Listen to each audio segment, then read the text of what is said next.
सुप्रभात। नमस्ते मेरे प्रिय छात्रों। आज की तासिका में हम रचना विभाग में निबंध लेखन ऐसे राइटिंग देखेंगे। तो निबंध यानी क्या? बांधना।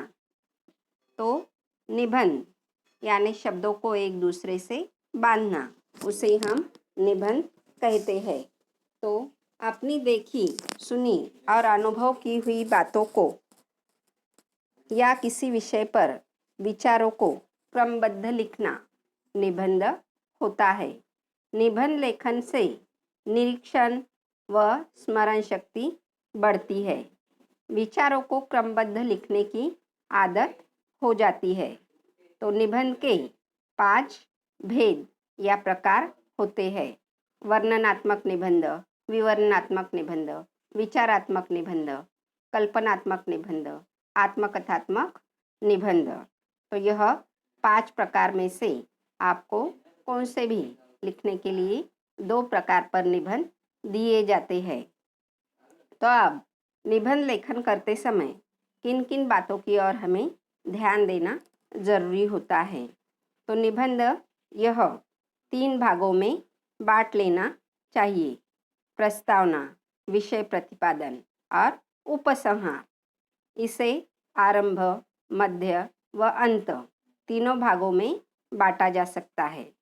निबंध का आरंभ किसी उदाहरण, काव्य पंक्ति, कहावत, सुवचन आदि से होना चाहिए। निबंध की सफलता बहुधा प्रस्तावना पर निर्भर रहती है। अंततः निबंध का आरंभ आकर्षक और प्रभावी होना चाहिए।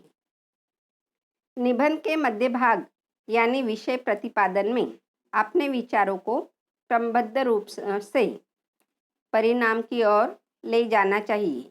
निबंध को विषयांतर या पुनरोक्ति दोष से बचना चाहिए, यानी वही बातें, वही सेंटेंस, शब्द बार बार नहीं लिखने हैं। निबंध के हर एक नए मुद्दे के लिए नया परिच्छेद होना चाहिए। हमने थोड़ा विषय चेंज किया तो हर एक मुद्दे के लिए, हर एक निबंध में हर एक मुद्दे के लिए नया परिच्छेद यानी पैराग्राफ चेंज करना है। निबंध का अंत परिणाम कारक, संक्षिप्त एवं भावपूर्ण हमेशा होना चाहिए। निबंध की भाषा व्याकरण या वर्तनी दृष्टि से शुद्ध होनी चाहिए। वर्तनी की दृष्टि से यानी काना, मात्रा, उकार जो होते हैं, तो मात्रा वाले शब्द ठीक से लिखे होने चाहिए। वाक्य स्पष्ट और अर्थपूर्ण होने चाहिए। निबंध का सौंदर्य बढ़ाने के लिए मुहावरों और कहावतों का प्रयोग करना चाहिए। तो यह मुहावरों, निबंध का सौंदर्य बढ़ाने के लिए मुहावरे, कहावतें, यह भी उसमें लिखना ज़रूरी होता है। या कविता की पंक्तियाँ भी आप उसमें लिख सकते हो। तो हम आज वर्णनात्मक निबंध के बारे में जानकारी लेंगे। तो वर्णनात्मक निबंध किसी सजीव या निर्जीव पदार्थ का वर्णनात्मक निबंध कहलाता है। ये निबंध, वर्णनात्मक निबंध जो होते हैं, स्थान, दृश्य, परिस्थिति, व्यक्ति, वस्तु आदि को आधार बनाकर लिखे जाते हैं। किसी ऐतिहासिक, पौराणिक या आकस्मिक घटना का वर्णन विवरणात्मक निबंध कहलाता है। जैसे कि जो यात्रा, पिकनिक का वर्णन हम करते हैं, घटना, किसी घटना का, मैच का वर्णन या रेलवे स्टेशन पर 1 घंटा, किसी प्रदर्शनी का वर्णन, ऋतु का वर्णन, किसी का संस्मरण आदि का विवरण लिखा जाता है। तो ऐसे निबंध को विवरणात्मक निबंध कहते हैं। तो विवरणात्मक निबंध यह स्थान, दृश्य, परिस्थिति, व्यक्ति, वस्तु को आधार बनाकर हम वर्णनात्मक निबंध यह लिख सकते हैं। तो वर्णनात्मक निबंध लिखते समय वह जो वर्णन हम कर रहे हैं, तो जैसे कि उसका चित्र हमारे सामने निर्माण होना चाहिए, उसे ही क्या कहते हैं हम? वर्णनात्मक निबंध कहते हैं। अब देखो, यह जो वर्णनात्मक निबंध है तो जीवन में परिश्रम का महत्व, वर्णनात्मक निबंध। आप शुरू से ही देखो। श्रमेण वैभव याति नरः, तो श्लोक से की हुई है। तो निबंध की शुरुआत ही किससे की हुई है? श्लोक से की है। तो ये आप देखो, मैं निबंध पढ़ती हूँ, आप देखो।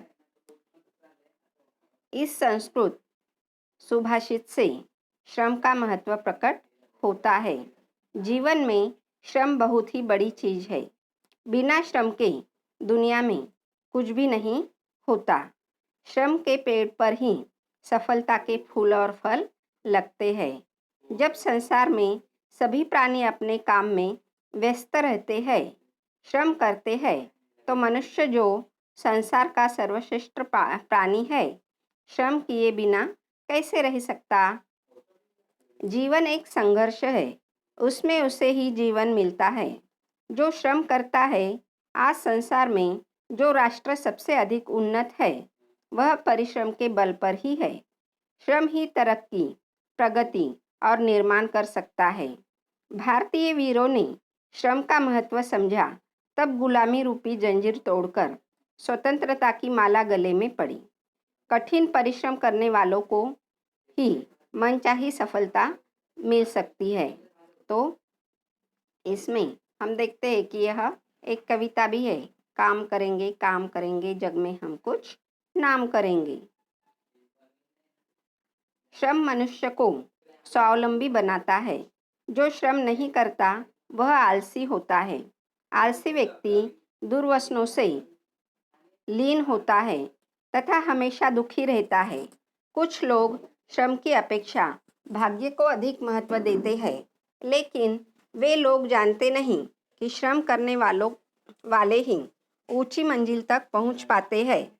जब आलसी बनकर बैठे रहने से असफलता मिलती है, तब भाग्य को कोसना उचित नहीं है। श्रम के बल पर ही मनुष्य अपने भाग्य की रेखाएं बदल सकता है। इसलिए कहते हैं, हाथ लगाए बिना नहीं बढ़ती है गाड़ी काम की, कुछ होने को नहीं दुहाई देने भर से राम की। तो हम जब तक परिश्रम नहीं करेंगे तब तक कुछ भी नहीं होता है। यदि हम सिर्फ राम नाम का जप करते बैठे और सब मुझे सफलता मिलेगी, तो ऐसा कहने से नहीं होता है। उसके लिए हमें परिश्रम ही करना पड़ता है। तो श्रम के बिना तो हम खाना भी नहीं खा सकते हैं, क्योंकि खाना खाते समय हाथ को श्रम करना ही पड़ता है। श्रम जीवन के सुख की कुंजी है। प्रत्येक मनुष्य जीवन में सुख चाहता है, लेकिन सुख तब प्राप्त होगा जब श्रम को आलिंगन करेगा। श्रम के बल पर निर्धन धनवान हो जाता है, बुद्धू विद्वान बन सकता है। श्रम के द्वारा ही मिट्टी में सोना उगता है। कारखाने में काम करने वाला मजदूर अपने परिश्रम के बल पर कारखाने का मालिक बन सकता है। इसीलिए श्रम से ही मनुष्य को प्रतिष्ठा मिलती है।